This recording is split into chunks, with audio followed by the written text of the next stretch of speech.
আসসালামু আলাইকুম বন্ধুরা, আজকে আপনাদের কাছে গুরুত্বপূর্ণ একটা জিনিস তুলে ধরব। দেখতে পাচ্ছেন এটি একটি ব্যানানা ম্যাঙ্গো আম গাছ।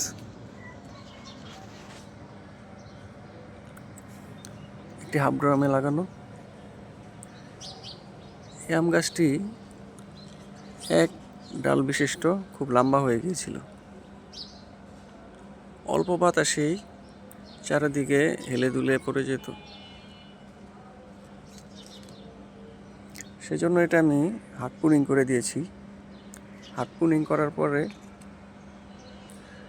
অনেকগুলো ব্রাঞ্চ বের হয়েছিল। আমি সুস্থ দেখে 5টি ডাল রেখেছি। তারপরে এখানে একটি ফ্লাশ, এখানে একটি ফ্লাশ, এখানে একটি ফ্লাশ, এরপর আরও 2টি ফ্লাশ এভাবে ছিল। চিকুন এক ডালে এভাবে যদি 5টা-6টা ফ্লাশ হয়, তখন গাছটা যত ডাল আছে লতার মতো এভাবে চারদিকে হেলে গিয়েছিল। সেজন্য বন্ধুরা, গাছের গঠনটা সুন্দর করার জন্য, বনসাই আকৃতি করার জন্য আমি আবার প্রত্যেকটা ডাল হাত পুনিং করে দিয়েছি। দেখতে পাচ্ছেন বন্ধুরা, প্রত্যেকটি ডাল হাত পুনিং করে দিয়েছি। এখান থেকে নতুন করে ব্রাঞ্চ বের হচ্ছে। একটা ডাল থেকে আবার 2টা-3টা করে ব্রাঞ্চ বের হবে। গাছটা ঝোপালো হবে এবং ডালগুলো খুবই মজবুত হবে। সেজন্য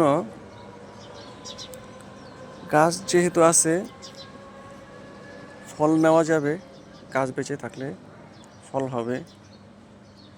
সেজন্য গাছের গঠনটা সবার আগে, গাছের যে একটা শেপটা দিতে হবে। গাছ বড় হয়ে গেলে গাছের নতুন করে শেপ দেওয়া যায় না, তাই ছোট থেকেই গাছের শেপ দিতে হয়। বন্ধুরা, আপনারা আপনাদের ছাদের প্রত্যেকটি আম গাছ ঠিক এইভাবেই শেপ দিয়ে গড়ে তুলুন, যাতে ঝড় তুফান বাতাসে আপনার গাছের ক্ষতি না হয়। যত খাটো করে রাখতে পারেন তত খাটো করে রাখুন। বন্ধুরা,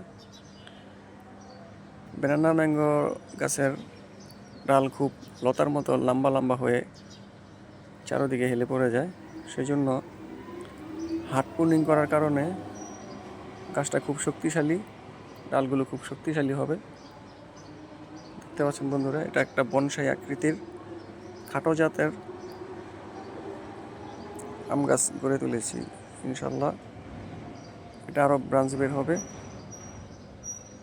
যত ডাল বেশি হবে, মুকুল তত বেশি হবে, ফলনও তত বেশি হবে। ঠিক তেমনি করে আরও একটি আম গাছ আমি এই পদ্ধতিতে ছোট করেছি। এই আম গাছটা 2 ডাল বিশিষ্ট ছিল।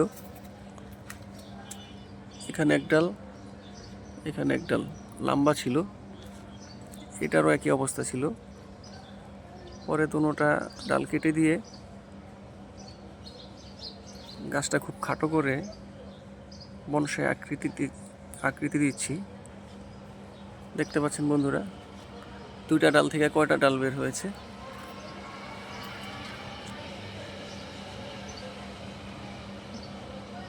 দেখতে পাচ্ছেন বন্ধুরা, আম গাছে মুকুল চলে এসেছে। অক্টোবর মাসের প্রথম সপ্তাহ, কিন্তু আমি এই মুকুলগুলি রাখবো না, কেটে ফেলে দেব। কারণ এত ছোট্ট গাছে আম রাখলে গাছের গঠন নষ্ট হয়ে যাবে, গাছ নষ্ট হয়ে যাবে। এগুলো ফেলে দিলে নতুন করে আরও অনেক ব্রাঞ্চ বের হবে, গাছটা খুব শক্তিশালী হবে। এটা বন্ধুরা অনেক খাটো করে রেখেছি আমি।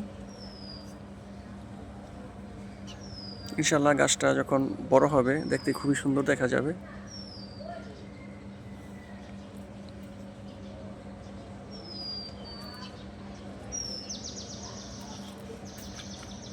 দূর থেকে দেখাচ্ছি বন্ধুরা, দেখতে পাচ্ছেন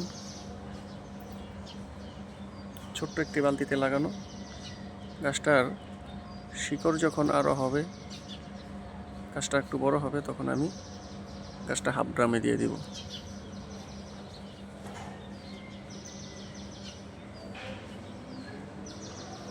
ভালো থাকবেন বন্ধুরা, আল্লাহ হাফেজ।